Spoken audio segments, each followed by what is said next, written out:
साहब की बात नहीं है, भट्टी साहब तो चले गए। अभी मेरी जानकारी है कि 13 और आईपीएस लाइन में लगे हुए हैं केंद्रीय प्रतिनियुक्ति पर जाने की। पहली बार मुझे लगता है बिहार के इतिहास में हुआ होगा कि कोई डीजीपी रैंक का व्यक्ति डीजीपी का रैंक छोड़ के किसी केंद्रीय बल में चला जाए डीजी बन के। भट्टी साहब को जैसे महाभारत की कहानी में है ना, अभिमन्यु को चक्रव्यूह में घेर लिया गया था, ऐसे ही कुर्मी लॉबी ने भट्टी सर को बिल्कुल चक्रव्यूह में घेर लिया था। कहावत है, हाथी के दांत खाने के और होते हैं दिखाने का। वही बात पलटू राम का है। माननीय मुख्यमंत्री को एक माफिया डॉन का आज्ञाकारी चपरासी बन जाना, ये क्या मुख्यमंत्री की गरिमा के अनुकूल काम है? जदयू वाले क्या बोलेंगे? वो तो कहावत है ना, देहात में चलनी दूसरे सूप को, वही वाला हाल है। मुख्यमंत्री जो बिहार के हैं, वरिष्ठ राम भक्त हैं, सम्राट चौधरी, ये कहते थे कि बिहार में कोई क्राइम करेगा तो उसका गया में हम पिंडदान कर देंगे। आज सम्राट चौधरी जी देख लीजिए, आपकी पार्टी में शामिल हुआ है। ये AK-47 धारी जो है ना, मुंह में राम बगल में छुरी, ये पुरानी कहावत हो गई। नई कहावत है, मुंह में राम बगल में AK-47। पगड़ी भी बहा चुके हैं सरयू में, शर्म हया भी बहा चुके हैं सरयू में, इसलिए मुझे मालूम है आप पर कुछ फर्क नहीं पड़ने वाला। नमस्कार, आप देख रहे हैं RAD न्यूज़। मैं हूं योगेश चक्रवर्ती। कहते हैं अफवाहों और कयासों का भी सिर और पैर होता है, बिना सिर पैर की कोई बातें नहीं होती। और ये बातें सच साबित हुई है बिहार के DGP राजेंद्र सिंह भट्टी को लेकर। जी हाँ, उनके केंद्रीय प्रतिनियुक्ति पर जाने की अफवाहें कयास से काफ़ी पहले से लगाई जा रही थी, अब वो सच साबित हो चुकी है और आज फाइनली उन्हें फेयरवेल दे दिया गया है। जैसा कि आप जानते हैं कि बिहार के DGP राजेंद्र सिंह भट्टी केंद्रीय प्रतिनियुक्ति पर CISF के DG बनाए गए हैं। आखिर उन्हें क्यों बिहार छोड़ना पड़ा, जबकि बिहार में अपराध का ग्राफ लगातार बढ़ रहा है? आखिर क्यों भट्टी साहब नाकाम हो गए, या फिर उन्हें सोची समझी साजिश के तहत डबल इंजन की सरकार ने केंद्रीय प्रतिनियुक्ति पर भेजने का काम किया है? हमारे साथ पूर्व IPS अधिकारी अमिताभ दास जी हैं। आइए इनसे समझते हैं पूरे मामले को। सर, कैसे देखते हैं आखिर इतने कड़क DGP को जाना पड़ा? अफवाहें कयास से काफ़ी समय से लगाई जा रही थी और कई लोग तो कह रहे थे कि खास करके JDU के लोग कह रहे थे ये सब अफवाह है। देखिए, मैं दर्शकों को शुरू से मामला बताता हूँ। ये जो RS भट्टी सर थे, ये 1990 बैच के IPS हैं और 2-2.5 बरस से बिहार के DGP थे, पुलिस महानिदेशक थे, मतलब बिहार पुलिस के मुखिया आप कह लीजिए, सबसे ऊंचे पद पर थे। और इनकी एक अच्छी छवि रही है, ईमानदार माने जाते हैं, कड़क माने जाते हैं। मुझे 1999 याद आता है, उसमें बिहार झारखंड दोनों एक ही थे। मैं CID में SP हुआ करता था, ये बोकारो के SP थे। कभी कभार बोकारो में इनसे मुलाकात होती थी मेरी। मैंने इनके कामकाज को नज़दीक से देखा है, बहुत सुलझे हुए और बहुत अच्छे अधिकारी हैं। और अभी मतलब कल इन्होंने एक तरह से बिहार छोड़ दिया और केंद्रीय प्रतिनियुक्ति पर चले गए। ये CISF के DG बनाए गए हैं। CISF का मतलब हुआ सेंट्रल इंडस्ट्रियल सिक्योरिटी फोर्स, जिसको हिंदी में कहते हैं केंद्रीय औद्योगिक सुरक्षा बल। देश भर के हवाई अड्डों की सुरक्षा का जिम्मा CISF को ही है। इसके अलावा भी जैसे ताजमहल की भी सुरक्षा CISF ही करता है, उसी के ये DG बनाए गए हैं। तो अब बिहार के DGP पद से हट चुके हैं, तो यही स्थिति है। अब आप बोलेंगे, दर्शकों के मन में भी ये बात होगी कि गए क्यों। तो देखिए, जो मुख्यमंत्री हैं पलटू राम, उन्होंने बिहार के ऐसे हालात बना दिए हैं कि कोई भी ईमानदार अधिकारी अब बिहार में काम नहीं करना चाहता। मैं तस्वीर दिखाता हूँ दर्शकों को, पहले भी दिखाता रहा हूँ। ये जो मुख्यमंत्री हैं पलटू राम, ये माफिया डॉन अनंत सिंह के आज्ञाकारी चपरासी बन गए हैं और पलटू राम एक तरह से उसके गिरोह में शामिल हो चुके हैं। अब दर्शकों को याद होगा, 15 दिन पहले अनंत सिंह की रिहाई हो गई, पटना हाई कोर्ट ने रिहा कर दिया। उसके बाद ये मूंछ परताव देता हुआ बेऊर जेल से बाहर आ गया। इसलिए रिहाई हुई क्योंकि पलटू राम ने पुलिस अफसरों को आदेश दे दिया था कि हाई कोर्ट में कोई भी सबूत अनंत सिंह के खिलाफ नहीं पेश करना है। तो जब सबूत ही नहीं पेश हुए तो रिहाई हो गई। उसके बाद अभी 2-3 दिन पहले अनंत सिंह मुख्यमंत्री आवास में गया, एक अणे मार्ग में। वहाँ पलटू राम के साथ बंद कमरे में गुफ्तगू हुई। सोचिए क्या बिहार का हाल हो गया है। कोई गरीब आदमी, आम आदमी यदि इंसाफ मांगने मुख्यमंत्री आवास में जाए तो उसको जो दरवाजे पर जो गेट पर खड़े संतरी हैं वही गाली गलौज करके डंडे मार के भगा देंगे। और एक माफिया डॉन जाता है मूंछ पड़ताव देते हुए और मुख्यमंत्री उससे बंद कमरे में गुफ्तगू करते हैं। गुफ्तगू भी क्या हुई हुई होगी, कोई कश्मीर समस्या का तो समाधान इन लोगों ने निकाला नहीं होगा, है ना। बात हुई होगी कि भाई 2025 का आपको चुनाव में जदयू का टिकट मोकामा से आप ही को मिलेगा, यही ना कहा होगा पलटू राम ने छोटे सरकार से, और क्या कहा होगा। तो ये सब बहुत ख़राब स्थिति। अब इसमें बताइए कोई भी जो ईमानदार आईपीएस है वो तो बहुत फ्रस्ट्रेटेड अनुभव करेगा। अब जैसे कि यदि हाई कोर्ट ने रिहाई कर दी अनंत सिंह की तो कायदे से उसके खिलाफ राज्य सरकार को सुप्रीम कोर्ट में अपील करनी चाहिए। लेकिन अभी तो बिहार सरकार का जो रंग ढंग दिखाई दे रहा है, मुझे नहीं लगता कि कोई अपील होगी सुप्रीम कोर्ट में। तो ये क्या मजाक आपने बना रखा है। और देखिए बस भट्टी साहब की बात नहीं है, भट्टी साहब तो चले गए। अभी मेरी जानकारी है कि 13 और आईपीएस लाइन में लगे हुए हैं केंद्रीय प्रतिनियुक्ति पर जाने की। मतलब 13 और आईपीएस अधिकारियों ने दरखास्त दे रखा है गृह विभाग में कि भाई मुझे विरमित किया जाए केंद्रीय प्रतिनियुक्ति के लिए। वो लोग काम नहीं कर रहे हैं। और अभी एक और दर्शकों को याद होगा, अभी श्रीमती काम्या मिश्रा है, वो भी आईपीएस है, अभी नई ही बैच की 2019 बैच की है, दरभंगा की ग्रामीण एसपी है। उसने कुछ महीने पहले पुलिस मुख्यालय में अपना इस्तीफ़ा भेज दिया। अब बताइए 5 साल की नौकरी के बाद वो नहीं झेल पा रही है बिहार को। उसने इस्तीफ़ा भेज दिया कि मैं निजी कारणों से इस्तीफ़ा दे रही हूँ। अब वो अपने गृह राज्य उड़ीसा लौटने की तैयारी में है काम्या मिश्रा। क्यों ऐसा हो रहा है? कोई मतलब 5 साल की नौकरी के बाद कोई आईपीएस की नौकरी छोड़ के भाग रहा है, कोई केंद्रीय प्रतिनियुक्ति। ये पहली बार मुझे लगता है बिहार के इतिहास में हुआ होगा कि कोई डीजीपी रैंक का व्यक्ति डीजीपी का रैंक छोड़ के किसी केंद्रीय बल में चला जाए डीजी बन के। डीजीपी का पद को ज़्यादा मतलब की पोस्ट माना जाता है। तो ये क्या हो रहा है और इसके लिए कौन दोषी है? अब तो जो भी जदयू के प्रवक्ता हैं या जो भी है वो लोग अपना बात बनाएंगे, ये करेंगे वो करेंगे, लेकिन असलियत क्या रह गई है।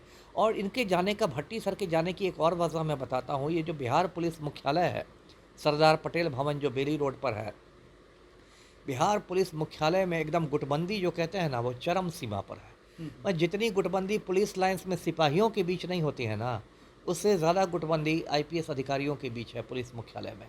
और पुलिस मुख्यालय में कुर्मी लॉबी काम करता है। मैं अभी नाम नहीं ले रहा, लोग समझ जाएंगे समझने वाले।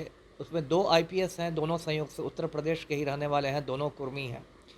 और उन लोगों ने मतलब भट्टी साहब को, जैसे महाभारत की कहानी में है ना, अभिमन्यु को चक्रव्यूह में घेर लिया गया था, ऐसे ही कुर्मी लॉबी ने भट्टी सर को बिल्कुल चक्रव्यूह में घेर लिया था। और चूंकि कुर्मी लॉबी को सीधे पलटू राम का आशीर्वाद प्राप्त था, पलटू राम का वरद हस्त मिला हुआ था, इसलिए भट्टी सर बिल्कुल मतलब असहाय हो गए थे, बेबस हो गए थे। और ये स्थिति हो गई थी कि एसपी की बात तो छोड़ दीजिए कि वो अपने पसंद का किसी एसपी को किसी जिला में बनवा सके, एक दरोगा का ट्रांसफ़र भट्टी साहब नहीं कर सकते थे इधर से उधर। तो ऐसे में किसी भी राज्य का जो डीजीपी होगा वो फ्रस्ट्रेशन में चला जाएगा कि मैं किस बात का डीजीपी हूँ भाई, जब मैं एक दरोगा के उधर से उधर नहीं कर सकता, एक सिपाही की बदली नहीं कर सकता। कोई भी जिसका ज़मीर रहेगा, स्वाभिमान रहेगा, उसमें क्या करेगा? वही करेगा जो भट्टी सर ने किया। वो अपना पतली गली से निकल गए और उल्टे उनके मतलब खाते में ये आ रही थी, बदनामी भी आ रही थी। सब लोग कह रहे थे कि अरे भट्टी सर से इतनी उम्मीद थी, इतनी उम्मीद थी, कुछ उन्होंने नहीं किया, कुछ नहीं किया। ये भी आलोचना भी उनको झेलनी पड़ रही थी। जिस तरह से अपराध का रेट बिहार में बढ़ा है, तो जी बिल्कुल, तो वो तो अपना फ्रंट पर थे ना डीजीपी। अब आम आदमी जो है उसको क्या पता कि पुलिस मुख्यालय में क्या कुर्मी लॉबी है और कोयरी लॉबी है। आम आदमी तो उतनी बारीकी से बात नहीं जानता है। वो तो डीजीपी से चाहेगा, रिजल्ट की उम्मीद करेगा। लोग यही कहेंगे कि भाई इतनी उम्मीद थी, कड़क से क्या हुआ, ये तो ऊंची दुकान फीका पकवान निकल गया, कुछ नहीं हुआ। भट्टी सर से चारों ओर क्राइम हो रहा है और कुछ नहीं हो रहा है।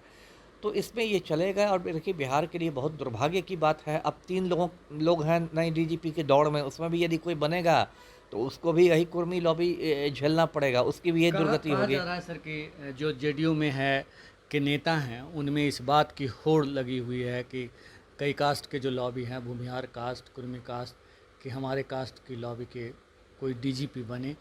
तो इसके बारे में क्या है? नहीं देखिए, मतलब कास्ट से तो सिर्फ डीजीपी का निर्धारण नहीं हुआ, उसके तो कुछ सीनियरिटी भी चाहिए, वरीयता भी चाहिए। अभी देखिए 3 ही लोग इसके दौड़ में हैं। एक 89 बैच के हैं आलोक राज सर, जो अभी डीजी निगरानी हैं। एक आपको 90 बैच की हैं शोभा मैडम, जो अभी डीजी होमगार्ड्स हैं। और एक विनय कुमार सर हैं जो 91 बैच के हैं, वो अभी शायद बिहार पुलिस भवन निर्माण में है। तो सीनियरिटी के हिसाब से यही 3 डीजी में से सरकार को किसी एक को चुनना है। और जो लॉबिंग की बात है, तो लॉबिंग तो खैर ये सब पद के लिए तो हमेशा से होती आई है, हमेशा होती रहेगी। ये तो एक मतलब सच्चाई है जी। तो मतलब आपको क्या लगता है कि जो बिहार सरकार है वो सही फैसला लेगी और सही व्यक्ति बन पाएंगे बिहार का डीजीपी? देखिए मुझे उम्मीद है नहीं। जब तो भट्टी सर को भी बनाया गया था तो लोगों को लगा था कि सही फैसला ही लिया गया, देखिए भट्टी को बना दिया, लेकिन क्या उनके काम वो काम ही जब आप किसी को बना दें लेकिन आप उसके हाथ पैर बांध दें तो क्या होगा। मान लीजिए यही जो 3 लोग हैं उसमें से मतलब कोई बनते हैं डीजीपी बनते हैं लेकिन उनके हाथ पैर बांध दिया जाए। अब यही एक तस्वीर देख लीजिए, ये सुनील पांडे है, ये हाथ में AK-47 लिए खड़ा है। AK-47 जो AK-47 वो एक प्रतिबंधित हथियार है। दर्शकों को पता होगा कोई भी व्यक्ति AK-47 नहीं रख सकता है। लेकिन ये 10 दिन पहले भारतीय जनता पार्टी में चला गया, अब तो वरिष्ठ राम भक्त बन गया है और भाजपा सत्ताधारी पार्टी है केंद्र में भी और राज्य में भी। तो क्या किसी पुलिस ऑफिसर की औकात है बिहार में इसके ठिकानों पर रेड करने की? फ़र्ज़ कीजिए कोई नए डीजीपी बनते हैं, आज बनते हैं या कल बनते हैं, 1-2 रोज़ में बन ही जाएंगे, तो क्या उनकी औकात ये रहेगी कि वो सुनील पांडे के ठिकानों पर छापेमारी करवा देंगे? अगर उन्होंने छापेमारी करवा ही दी, बहुत जोश में आ गए, तो क्या होगा? फिर उनको उनका ट्रांसफ़र हो जाएगा या फिर उनको कोई झूठे मामले में फंसा के उन पर कुछ विभागीय कार्यवाही हो जाएगी, उनका पेंशन मतलब बाधित कर दिया जाएगा। हज़ार तरीके हैं सरकार के पास आपको तंग करने के लिए। डीजी लोग एकदम सर्विस के आखिर में बनते हैं तो कोई विभागीय कार्यवाही चला दी जाएगी, उसे रिटायर होने के बाद आपको फुल पेंशन नहीं मिलेगा, इधर से उधर घूमते रहिए, कोर्ट में जाते रहिए, कोर्ट में 50 साल में फैसला होता है। तो ये सारी बातें हैं, इसलिए मतलब ऐसा देखिए सिस्टम जो है इतना मतलब अब क्या मैं कहूँ ध्वस्त हो गया है कि इसमें ईमानदार व्यक्ति का काम करना बहुत मतलब मुश्किल हो गया है जी। लेकिन जो बिहार के सीएम हैं नीतीश कुमार, वो एक तो दावा करते हैं कि 3C से हम समझौता कभी नहीं करते, साथ में ये भी कहते हैं ना हम किसी को फंसाते हैं ना किसी को बचाते हैं, हमारा ये काम नहीं है। एक विकास पुरुष कहलाते हैं वो। अब विकास पुरुष हैं या विज्ञापन पुरुष हैं तो सोचना पड़ेगा, तो बस विज्ञापन में ही नज़र आते हैं। और ये 3C की बात क्या है, अभी तो मैंने तस्वीर दिखाई थी, है ना। ये तो एक कहते हैं ना कहावत है, हाथी के दांत खाने के और होते हैं दिखाने के और। वही बात पलटू राम का है ना। क्राइम से समझौता नहीं करेंगे लेकिन आनंद मोहन को भी जेल से छोड़ देंगे, अनंत सिंह के भी पैर छुएंगे, है ना, लेसी सिंह को भी मिनिस्टर बना देंगे। सारे काम तो हो ही रहे हैं, कौन काम रुक गया है ना सर। तो पब्लिक तो देख ही रही है ना। यदि आपका क्राइम पर 0 टॉलरेंस है तो फिर अनंत सिंह का आप आज्ञाकारी चपरासी क्यों बन गए हैं? फिर लेसी सिंह को आपने मंत्री क्यों बना रखा है? जो लेसी सिंह गिरोह चलाती है, पूर्णिया में उसका बाकायदा गिरोह चलता है, वो बिहार की खाद्य एवं आपूर्ति मंत्री बनी हुई है।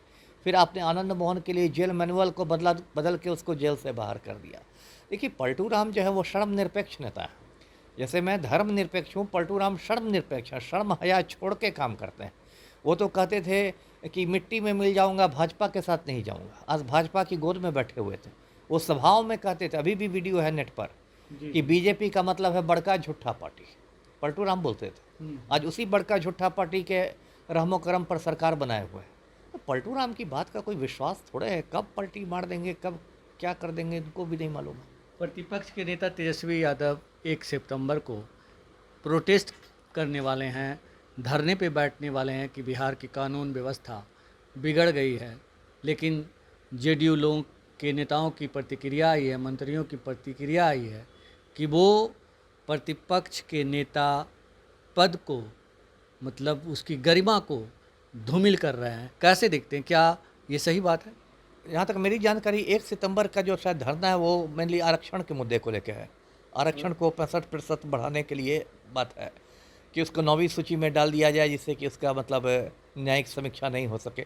ठीक है, हो सकता है उसमें कानून व्यवस्था को भी जोड़ लिया गया हो, क्योंकि वो भी एक ज्वलंत मुद्दा है।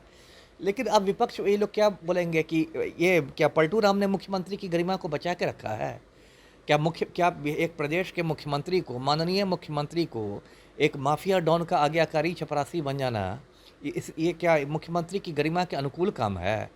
तो अब ये जदयू वाले क्या बोलेंगे? वो तो एक कहावत है ना देहात में, चलनी दूसरे सूप को, वही वाला हाल है। चलनी में 72 छिद्र हैं तो चलनी क्या बोलेगी सूप को? तो ये जदयू वाले क्या गरिमा की बात करेंगे जब आपका जो मुख्यमंत्री है, जो सुशासन बाबू हैं, वही अनंत सिंह के जूते साफ कर रहे हैं जी। अपराध को लेकर सर अक्सर जब हम देखते हैं कि सत्ता पक्ष और विपक्ष के बीच आरोप प्रत्यारोप का दौर चलता है, या तेजस्वी यादव जब भी बिहार की कानून व्यवस्था को लेकर सवाल खड़े करते हैं, जो जेडीयू और बीजेपी के नेता हैं, तमाम नेता एक सुर से यही बात करते हैं कि तेजस्वी यादव को अपने माता पिता के कार्यकाल को याद करना चाहिए और पहले उसके बारे में जानना चाहिए। तो मैं चाहता हूं कि आप एज एक IPS अधिकारी, आपने बिहार के कई ज़िलों में काम किया है अधिकारी के तौर पे, और चीज़ों को बारीकी से आज भी आप रख रहे हैं, देख रहे हैं। तो आपका आकलन क्या है सर? क्या इस पे बहस नहीं होनी चाहिए या फिर ये लोग गुमराह करते हैं ऐसे बोल के जनता को? नहीं, ठीक है, 2005 तक लालू राबड़ी की सरकार रही, है ना? और मैं ये नहीं करा कि उस समय एकदम राम राज्य था। उस समय भी शहाबुद्दीन का नंगा नाच था सिवान में, या और भी साधु यादव, सुभाष यादव सब विवादों में रहते थे। ये तो एक फैक्ट है, उससे इनकार नहीं किया सकता। लेकिन 2005 को बीते कितना समय हो गया? लगभग 19 बरस हो गए। 19 बरस से तो पलटू राम चला रहे हैं बिहार को। कब तक आप उसकी माला जपिएगा? और 19 बरस में आपने क्या किया? यदि आप उस समय यदि जंगल राज था, तो मैं भी मानता हूँ कि महा जंगल राज है ना? आप जंगल राज की बात कर रहे हैं, आप खुद अनंत सिंह को मदद कर रहे हैं, आप खुद आनंद मोहन को जेल से निकाल रहे हैं, आप खुद श्रीमती लेसी सिंह को मिनिस्टर बना रहे हैं, आप खुद यही देखिए उप मुख्यमंत्री जो बिहार के हैं, वरिष्ठ राम भक्त हैं, सम्राट चौधरी, ये कहते थे कि बिहार में कोई क्राइम करेगा तो उसको उसका गया में हम पिंडदान कर देंगे। डायलॉग देखिए, है ना? उल्टा टांग देंगे, गया में पिंडदान कर देंगे। इनका डायलॉग देखिए, कादर खान ने ऐसे डायलॉग नहीं लिखे होंगे हिंदी फिल्मों में। और आज क्या स्थिति है? आज सम्राट चौधरी जी देख लीजिए, आपकी पार्टी में शामिल हुआ है। ये AK-47 धारी जो है ना, मुंह में राम बगल में छुरी, ये पुरानी कहावत हो गई। नई कहावत है, मुंह में राम बगल में AK-47। ये अमृत काल की कहावत है सम्राट चौधरी जी। जरा देख लीजिए। ऐसे तो आप पगड़ी भी बहा चुके हैं सरयू में, शर्म हया भी बहा चुके हैं सरयू में, इसलिए मुझे मालूम है आप पर कुछ फ़र्क नहीं पड़ने वाला, है ना? आप जिस जंगल राज की बात करते हैं, आपके पूज्य पिताजी शकुनी चौधरी उसी जंगल राज के एक प्रमुख स्तंभों में हुआ करते थे, है ना? लेकिन तब भी मैं आपको आईना तो दिखा दूं। जी। आपको लगता है कि सर कि जिस तरह से इतनी कड़क IPS अधिकारी को DGP रैंक छोड़ करके जो है केंद्रीय प्रतिनियुक्ति पे चले गए, कारण आपने गिना ही दिया। अभी जो नए DGP आएंगे वो अच्छे से काम कर पाएंगे? रे ऑफ होप जिसको कहते हैं, कहीं दिखती? मुझे नहीं दिखती। मैं ईमानदारी से कहूँ तो मुझे कोई रे ऑफ होप नहीं दिखती है ना? अच्छे DGP आएंगे तो उनको सरकार मतलब झेलेगी। हो सकता है सीनियरिटी की वजह से झक मार के बनाना पड़े, क्योंकि अब 3 से बाहर तो जाना मुश्किल है, लेकिन झेलेगी। कि उनके भी हाथ पैर ऐसे ही बांध दिए जाएंगे जैसे मैंने अभी कहा, पुलिस मुख्यालय में कुर्मी लॉबी है, फिर कुर्मी लॉबी को पलटू राम का निर्देश चला जाएगा कि कैसे पग पग पर इनको कांटे बिछा के रखना है। अगर इस DGP को भी काम नहीं कर देना है, फिर वो भी फ्रस्ट्रेशन में इधर उधर भागेंगे। यही होने वाला है। जी। अभी विधानसभा के चुनाव भी होने हैं 2025 में। जी जी। तो जब बिहार की कानून व्यवस्था नहीं सुधरेगी, और सुधारने के लिए बिहार की जनता को एक मौका मिलने वाला है बहुत जल्द ही, तो क्या किस तरह के फैसले लेने चाहिए बिहार की जनता को? देखिए, बिहार की अगर इतना क्राइम बिहार में बढ़ गया है तो सबसे ज़्यादा दोषी तो मैं यहाँ की जनता को मानता हूँ। बाकी सब लोग दोषी हैं, मीडिया का दोष है, अधिकारियों का दोष है, राजनेताओं का दोष है, लेकिन सबसे ज़्यादा दोषी यदि कोई है तो बिहार की जनता है, जो जाति के आधार पर, धर्म के आधार पर अपने गुंडे मवालियों को नायक बनाती है। आपको बिहार में बहुत सारे मुसलमान मिल जाएंगे जो एकदम शहाबुद्दीन को शेरे बिहार बतलाएंगे। बहुत सारे भूमिहार आपको मिल जाएंगे जो आपको अनंत सिंह को एकदम लगेगा कि भगत सिंह के बाद अनंत सिंह ही आए हैं, है ना? बहुत सारे राजपूत बिहार में आपको ऐसे मिल जाएंगे जो ऐसे आनंद मोहन का गुणगान करेंगे, लगेगा कि महाराणा प्रताप के बाद आनंद मोहन ही पैदा हुए राजपूतों में। तो यहाँ की जो मतलब एक जो सड़ गई है मानसिकता, जो सोच सड़ गई है, और कि जात के नाम पर और धर्म के नाम पर गुंडे मवालियों को वोट देने की, है ना? तब ना ये क्रिमिनल लोग जेल से भी लड़ते हैं, जीत जाते हैं। अनंत सिंह जेल से भी लड़के जीत गया था, निर्दलीय बन गया था। तो ये जो है इसका त्याग करना पड़ेगा। मैं अभी भी जनता से कहता हूँ कि भाई अच्छे आदमी को चुनो, क्योंकि बबूल का पेड़ लगाने से कोई आम नहीं खाता है। अगर कोई अच्छा आदमी नहीं मिला, सब ने गुंडे मवालियों को ही खड़ा कर दिया है, तो एक नोटा का भी विकल्प है ना? अब तो EVM में जो अंतिम बटन रहता है वो नोटा का रहता है, नन ऑफ द अबव। उसको दबा दीजिए कि मुझे कोई पसंद नहीं है। वो भी कम से कम आप कहेंगे कि नोटा से क्या होगा, उसका तो रिजल्ट में गिनती भी नहीं होती। अरे कम से कम आप अपना विरोध तो दर्ज करवाइएगा। पार्टी यहाँ तक ये बात तो जाएगी कि वहाँ 10,000 लोगों ने तो नोटा दबा दिया, वहाँ तो 20,000 लोगों ने नोटा दबा दिया। आप विरोध तो दर्ज कर सकते हैं शांतिपूर्ण तरीके से, लोकतांत्रिक तरीके से। जी जी जी। हमसे बात करने के लिए बहुत शुक्रिया सर। जी आपका भी। तो ये थे पूर्व आईपीएस अधिकारी अमिताभ दास जी, जिन्होंने साफ तौर पर कहा कि बिहार की बिगड़ी कानून व्यवस्था को सुधारना नए डीजीपी के लिए आसान नहीं होगा, क्योंकि उन्हें पद पर तो बिठा दिया जाएगा, लेकिन हाथ पांव कड़क डीजीपी राजेंद्र सिंह भट्टी की तरह, आरएस भट्टी की तरह बांध दिए जाएंगे। ऐसे में वो काम नहीं कर पाएंगे। यही नहीं, इन्होंने ये भी कहा कि बिहार की जनता अपराधियों को नायक बनाना छोड़े, तभी बिहार में कानून का राज होगा।